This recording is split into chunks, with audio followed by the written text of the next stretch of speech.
Hi everyone, and welcome to the Nation's Call podcast with Jonna and Alyssa. Here we talk about stories from the missions field, how our theology has been changed by being with the broken and various cultures, along with other missions reflections. We hope we can uplift and inspire you with our stories and musings. Thank you for listening.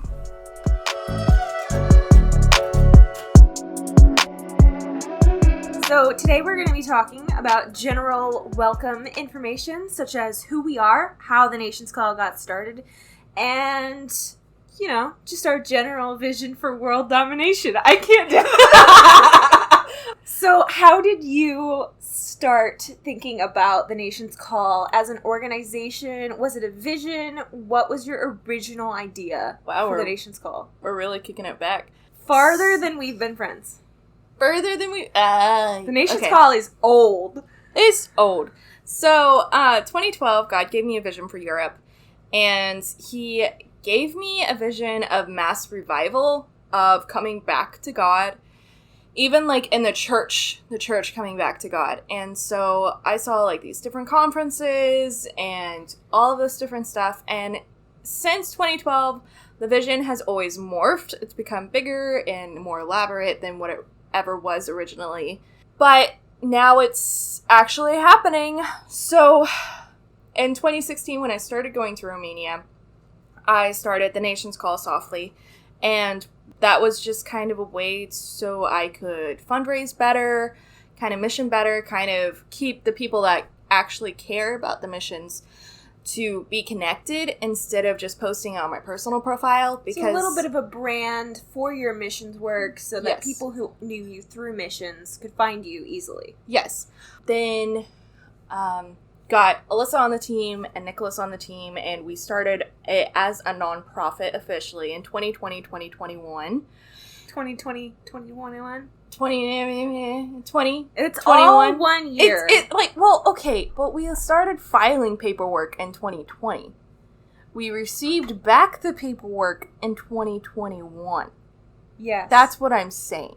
That's a good explanation. Okay. When we met through ministry school. And we graduated in ministry school together, and we actually became best friends on a mission trip to Dominican Republic.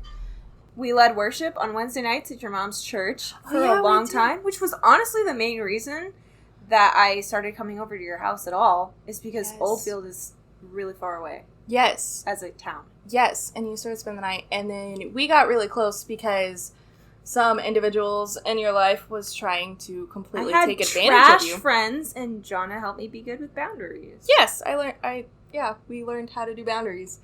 And I've been with Nicholas for 6.5 years now. I'll be 7 in August. So, therefore, we started our nonprofit, and in 2018, we started meeting with a bunch of different contacts all throughout East Europe, and kind of seeing how we could help them, how we could lead teams, how we could be agenda-less in their society so that we could really help them. Which was really, really cool. We met 13 different contacts, and we loved all of them. Yeah, basically we just sat down and asked them, what do you need to do ministry more easily? And they gave us lists of what they would really like to happen for their ministries to be run smoother. And I think that really started just kind of a different way that we looked at doing missions. We just... ask people in the community, what do you need? Right. And that seems like such a simple question, but it's not really asked very much in the missions world, which is the main point of the Nation's Call, is to ask communities what they need and orchestrate different resources and different teams to go and help do those things. Right. So, listen to the community, love your neighbor. It's pretty simple, but we make it so complicated. So now we're moving to Romania in 6 months, and so we're trying to start up a podcast to kind of help people keep in touch with us. Yeah, so what are you going to be doing once you're over there full time? So what I'll be doing is I will be training missionaries on basically how to be a missionary, how to love their neighbor, how to listen to their community. Some discrimination training is what I'm really thinking about lately, and just kind of being able to be there and be another person that can help Yeah, so the people that you're going to be training are a lot of Romanian nationals who live there. Yes. Yeah.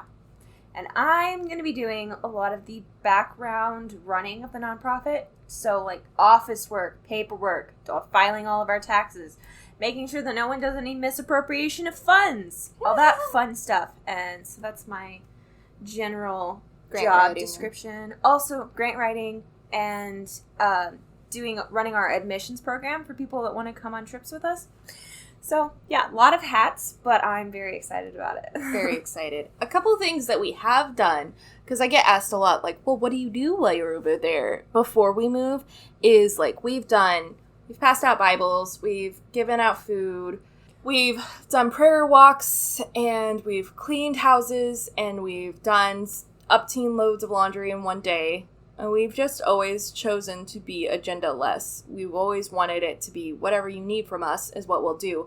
And I can hear Raul's voice in my head. Oh, that's dangerous. I can hear that. But it's true. Like, I want to be there. I've done office work for him.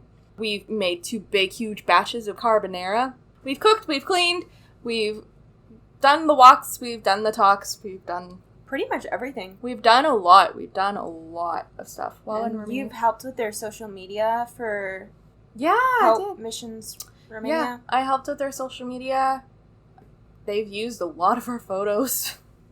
I distinctly remember sitting in the office while you were typing something for social media for Raul, and he just couldn't think anymore, and he started having like a full mental breakdown. And I was taking selfies in the background, like, yeah, this is what we do during missions. And Raul's got his hands to his forehead, and he's just like almost to tears because he almost deleted all of your work. And then you've got your hands to your forehead, almost to tears, and I'm just smiling into the camera in the background. I'm pretty sure the photo's up on our Instagram. They are. They're great. I love them. They're so funny. And he's like, this is office Raul. Yes. I can't do it. Yes. There's definitely been times where Raul has told me he's never sending me back because I type so fast. I don't even think I type that fast. You do. You type really fast. Oh, cool. You know, that's helpful for office Raul, who's constantly having crises. Yes. But I think it's because he wants to be out in the field with the people. He's a man of the people, not a man of the office, you know? Yeah. And I love office work. I don't know. It's weird to be passionate about something that's so mundane, but I'm actually quite passionate about it. So that's fine. Ways you could pray for us is grasping the language, being able to kind of conform to the culture. Yeah, on some level. Definitely. On some level. The levels that are important. I think being humble is part of it. Definitely. Pray that we won't get bitten by dogs. Oh my gosh, those stupid little dogs. That's a hot topic around here. Pray that I won't get stuck in trees. Oh my gosh, you were 2 feet. 2 feet, You'll probably guys. hear about that later on in our podcasting days. Pray that we hear the voice of God and follow it. And learn how to listen to the community the best way we can. Yes. And that whenever I train other missionaries, that it's with, like, honor and blessing, and I'm not coming in like a wrecking ball, but, like, effective. I don't want to cause offense in people, and I don't want to sound like some American that knows it all. I just want to train people and be good, fam. I don't know. Have a spirit of humility. That's have a spirit of thing. humility, yeah. Thanks for coming along with us on this journey. We really appreciate your support. Yes. Emotionally, financially, all the ways that you support us. Of course. And you can follow our podcast, follow our blogs. You can find us on Patreon and Tithely and all of the places, honestly. Yeah. Oh, you can buy merch from Redbubble. I'm actually really excited about it because I've been designing stickers and they look so nice. Putting that art major to use. Art major, yay! Yeah, so come along if you want to. Yes. To plagiarize Abraham Piper. And one of my favorite quotes is a quote from George Wilson. And it says, don't ask if you've had the call to go, ask if you've had the call to stay. Is that the one? Yeah, something like that. Yeah. Yeah. Never mind. It's fine.